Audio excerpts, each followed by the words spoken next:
Hello everyone, আমার নতুন একটা ভিডিওতে তোমাদের সকলকে জানাই অনেক অনেক স্বাগত। আশা করি তোমরা সকলে ভালো আছো আর আমিও খুব ভালো আছি। তো আজকে সকালে খাওয়া দাওয়া শেষ করে আমি ব্লগটা শুরু করলাম। এখন বাজে 9:50। তো বাবা বাজার নিয়ে এসছে, তো সেইগুলো কী কী বাজার নিয়ে এসছে তোমাদের সবটা দেখাচ্ছি। আর আজকে সারাদিন কী কী করছি সবটাই তোমাদের সাথে শেয়ার করে নেব। আশা করছি আজকের ব্লগটা খুব ভালো হবে, তো স্কিপ না করে পুরোটা দেখতে থাকো। বাবা বেশ অনেক কিছুই বাজার সবজি নিয়ে এসছে। প্রথমে নিয়ে এসছে মোচা, তার সঙ্গে ছিল শসা আর পটল। আর এই সবজিটার নাম কি আমি জানি না। মা এটাকে কি বলে গো? কাঁকড়। আর এটা ওল আর কুমড়ো, কাঁচকলা আর চালতা কেটে রেখেছে মা, চিংড়ি দিয়ে, চালতা ঢ্যাঁড়স দিয়ে টক হবে বলে। যে মুনু এখানে পড়তে বসছে। কি পড়ছে জিজ্ঞাসা করি, কি পড়ছিস? ইংরেজি পড়ছিস? কে পড়া দিয়েছে? পড়তে ভাল লাগে? জোরে বল। সত্যি ভাল লাগে না ভিডিও চলছে বললে বলে দিলি?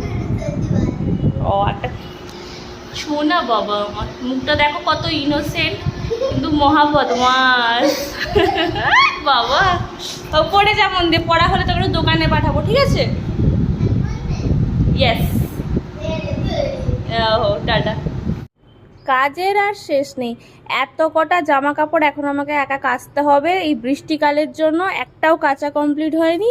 আর এখন যদি আমি না কাচি তাহলে শুনছি কি আবার বৃষ্টি আসবে, তাহলে আর পরাই যাবে না। তো আমি সব কটা জামা নিয়ে চলে এসেছি। কোনো রকম একটু কষ্টে মষ্টে কেচে ফেলতে হবে। কাজ করতে কষ্ট লাগে না, কিন্তু অলস লাগে। এই জন্য আমি কাজ করতে একদম পারি না, খুব বিরক্ত লাগে। সারাদিন খালি ঘুমিয়ে যদি মোবাইল ঘাটা একটা কাজ হতো আমি সারাদিন করতাম। 10 টাকার শ্যাম্পু আমার জন্য নিয়ে আসবি, আর 10 টাকা তুই খেয়ে আসবি, আর 2 টাকা তো তোর টাকা নিয়ে যা। হ্যাঁ যাও যাও যাও। আর ছাতাটা নিয়ে যা। ফুটিয়ে দিচ্ছি, দাঁড়া। গাইসকে তোর হাতে দেবো, ধর। টাটা, সাবধানে যাবি বাবু, ধারে ধারে যাবি। আমি দাঁড়িয়েছি, আমি দাঁড়িয়েছি, তুই ধারে ধারে যাবি। এতগুলো কাপড় চোপড় কাচার পরে আমি স্নান করে নিয়েছি। আর কি ক্লান্তি হয়ে গেছে, অনেক ক্লান্তি। এদিকে ওদিকে দুদিক করে কাচা হয়েছে। আর আমিও স্নান করে নিয়েছি। আর আমার বিভৎস চুল উঠছে, যা এত পরিমাণে আমার ড্যান্ড্রফ হয় যে আমি কি বলবো, প্রচণ্ড চুল উঠছে। আর কারোর কাছে যদি কোনো সাজেশন থাকে যে কি শ্যাম্পু বা কি তেল ইউজ করলে চুল ওঠাটা আমার কন্ট্রোল হয়ে যাবে, তো অবশ্যই আমাকে কমেন্টে জানিও। আর আমি ক্যামেরার দিকে তাকাতে পারছি না, ভীষণ রোদ। আমি ছায়ার দিকে গিয়ে কথা বলি, না হলে আমি তাকাতেই পারছি না। তো এখন আমি যাচ্ছি রিতমের বাড়ি। এটা এখন গুফা হয়ে গেছে একদম, সত্যি এত গাছ আর জঙ্গল।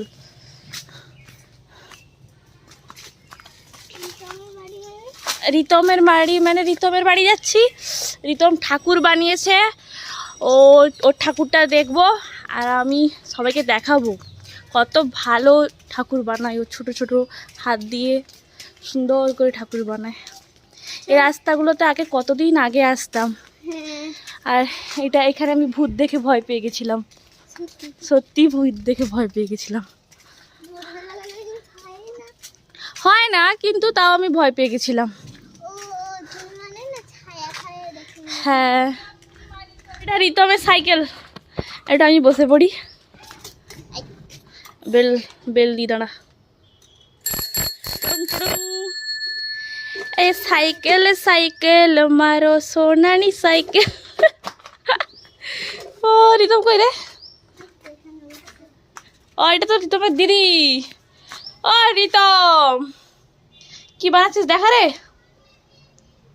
ছোট্ট কারিগর। আগের বছর যদি কারো দুর্গা ঠাকুরের দরকার পড়ে তো রিতমের সাথে কন্ট্যাক্ট করে নেবে, ঠিক আছে? ও একদম ঠাকুর বানাতে এক্সপার্ট। ওই যা দেখো বিশ্বকর্মা দেব বানিয়েছে। কবে বানিয়েছে সেটা রে? পূজার আগে না? আর এখন বানানো চলছে। কি বানাচ্ছে? এটা কি ঠাকুর বানাচ্ছিস রিতম? দুর্গা ঠাকুর। দুর্গা ঠাকুরই বানাচ্ছে? বাহ বাহ বাহ বাহ, ভেরি গুড। দুটা হাত নিয়ে আরে বানাবে আস্তে আস্তে দাঁড়া। এই দেখো তার হাতটা দেখো, তো পুটকি পুটকি হাতে সে ঠাকুর বানাচ্ছে। তো মা কই? না তো মার সাথে দেখা করে আসি। তার কি লাগবে দে। ওই জুতো পরে যাওয়া যাবে? অবশ্যই। না মন্দির না, কতদিন আসিনি এগুলোতে, আগে আসতাম তখন। তুলি বৌদি, হ্যাঁ তুই থাক ওখানে। থ্যাংক ইউ বল।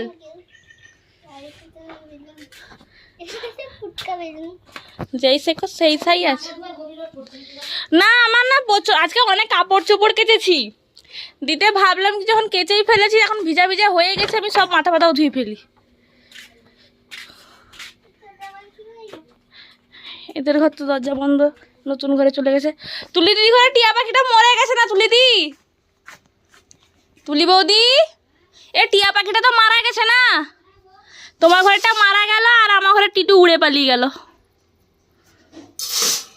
আমার ঘরে দুবারই পাখি উড়ে পালিয়ে গেছে, ভালো হয়েছে। মাটির ঘর অনেক পুরনো এগুলো, আগে ছোটবেলায় এগুলোতে লুকোচুরি খেলতে আসতাম। হ্যাঁ, আর এই শাঁখটা সন্ধেবেলা রোজ বাজাতো ভালো মা, প্রত্যেকদিন সন্ধ্যা দিত এই শাঁখটা বাজিয়ে। এইটাই ভালো মা। হ্যাঁ না ভালো মা এখানে নেই, ভালো মা এখন সামনের দিকে যে ঘরটা ওখানে চলে গেছে। আর এই যে দোলনাগুলো, এখানে একটা দোলনা, ওখানে একটা দোলনা, আর এদিকে আর একটা দোলনা আছে।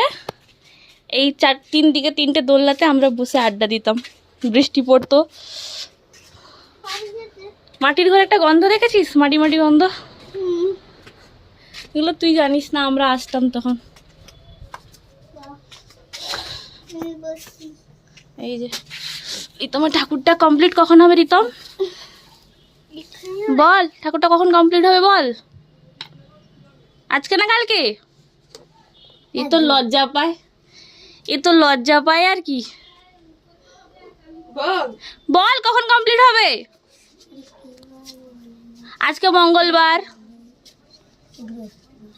কি জোরে বল? বৃহস্পতি।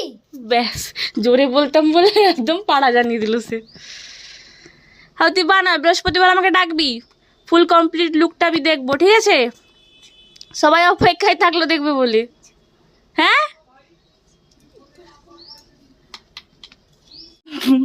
তোমার নাম কি গো? অমলিনা চরণ। ও এই গাছটা বেশ সুন্দর হয়েছে না, এখানে আরামসে বসা যাবে গরমকালে।